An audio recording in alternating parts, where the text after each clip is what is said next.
Hello everyone, hope everybody's doing great today. I appreciate those of you watching this video. I hope you enjoy it. Today we're talking about a Korean show that just recently ended called Serendipity's Embrace.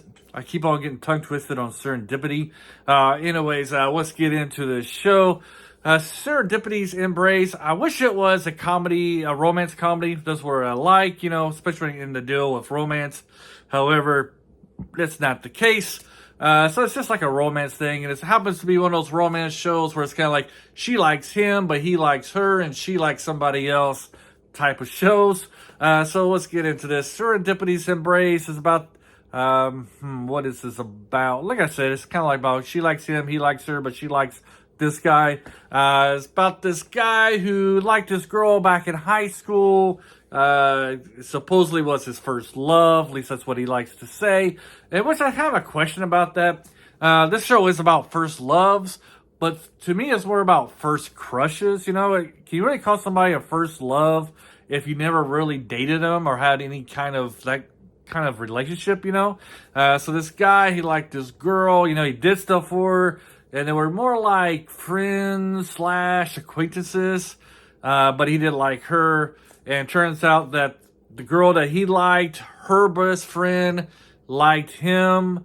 So he was kind of her first love. Like, again, a question like, what is a first love? To me, first love is like you really dated somebody, like you actually had that kind of a romantic relationship, and then it didn't work out. That's kind of like a first love to me. Otherwise, it's kind of like a first crush. Anyways, this dude, he comes back. He's a Korean. He left for America, and that's why he never was able to get together with his first love. Put that in quotations. So he comes back and he runs into her, and so all these feelings he had for her back with high school comes back, and he comes back to him, and so he wants to enter a relationship with her. However, our female lead here, she loves another guy who was like an author who out of the blue just left her, didn't tell her why, and basically no explanation, and she had a hard time getting over that relationship. And reality, that is like the real first true love, because the female lead and the guy left her out of the blue to go to America. They were actually in a romantic relationship. So that, to me, is a first love. So it's kind of like our male lead trying to get a relationship with our female lead, and our female lead dealing with her feelings for her first love. Meantime, the female lead's best friend is, she has a crush on our male lead because he was the best friend, whatever. That's kind of what it's like. So the problem is, I don't know. To me, the show was just okay. I didn't really had a hard time getting through it. Good thing it was only 8 episodes long, which is like half as long as most Korean shows. Our female lead, she has abandonment problems. So, for example, her mother, for some reason, just left the family without telling her why she was leaving her, without any explanation. And then her first love did the same thing to her. And so now she's worried. Now she has feelings for a male lead, and he's from America. She's kind of afraid that he'll just up and leave her as well. So she's kind of hesitant and then being in this relationship. And our male lead, he kind of has mommy problems. He's not really a mommy's boy, but he does kind of do whatever his mom tells him to do. The whole reason why he left for America was because the mom kind of forced him to. I mean, he's in school, so he didn't really have a say in it. So she just up and took him away. So now he has to deal with that again because he comes back to Korea for some business reasons. There's like a Korean branch that he's trying to straighten out. His mom comes back, trying to force him to come back to to America with her, where the headquarters of this business that he works for. I guess his mom's like the owner. Don't really explain it very well.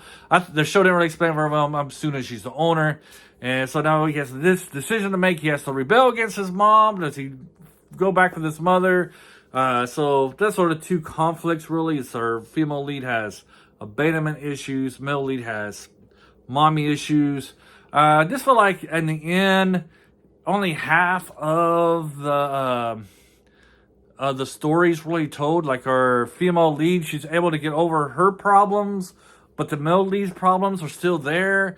And it's kind of like an open, it's not, how do you say this? It's not really an open ending, but it is like the relationship, there is an ending to that, but there's still the mommy issues that our male lead has to go through. So that's kind of still open. The show is okay. It's not the best. I'm not going to recommend it. If you're new to the channel, I have 3 categories. Either highly recommend, which is a fantastic show, or recommend, it's a solid show, and recommend with caution means it has lots of flaws, you know, like a small majority of people will like it. And so I'm going to say this is a recommend with caution. Like I said, though, I'm not a very big fan of this pure romance shows, and this was kind of like what this is, was a little bit of comedy. I feel like they did deal with, you know, the whole feelings when you first see your first love. Again, you know, those kind of feelings that a person might have. I think they did that very realistically and wrote that very well in the story. It's just the rest of the story I didn't really like. If it was longer, 16 episodes, I would probably wouldn't have been able to finish it, to be honest. Both actors kind of seemed bored with their role. Like, they didn't really show much emotion. Especially the male lead seemed a lot, and the female lead, he kind of seemed aloof a lot of times. Not very engaging. And then the screen time that they had together, I'm not going to say their chemistry was terrible, but it just seemed kind of blah in a lot of ways. So I'm going to give this one a recommend of caution. If you like the 2 actors that are in it, you might enjoy this. Otherwise, I would just watch the original Serendipity with Kate Beckinsale and John Cusack. That's probably one you would like. It's actually shorter. It's not like 8 hours long. It's an hour and a half, maybe 2 hours, and it's better written. Anyways, hope you enjoyed this video. Leave a thumbs up if you enjoyed it. And until next time, bye.